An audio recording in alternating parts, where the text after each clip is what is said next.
contemplate the price you pay for inaction.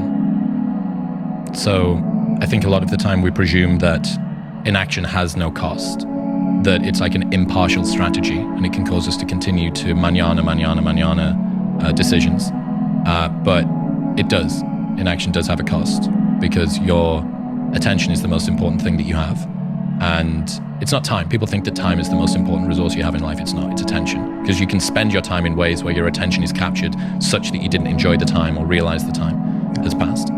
So contemplate the price that you pay for inaction. They starve rats and put them into a tube. They attach a spring to the tail of the rat so that they can tell how much force they're pulling with. And that gives a proxy for desire, right? That's how much they want it.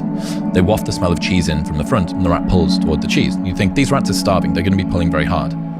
Then they take the rats out and they do another iteration of the study. This time, they waft the smell of cheese in from the front, and they waft the smell of a cat in from behind. The rats pull harder. What's the lesson? In life, not only do you need to run towards something that you want, but you need to run away from something that you fear.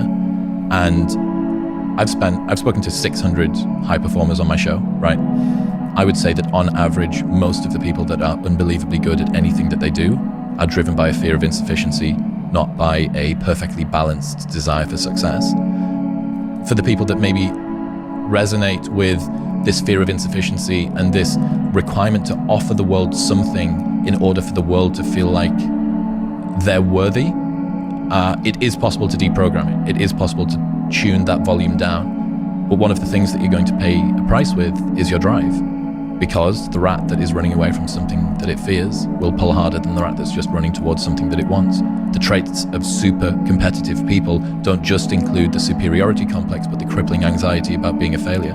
A final example, Eddie Hall, world's strongest man, and he retires on the podium. He's holding this trophy in the air and he's saying, "This is for you, Nana." And his grandma's passed away recently, and he's crying, and he's 200 kilos and 6'4", and he's worked his entire life.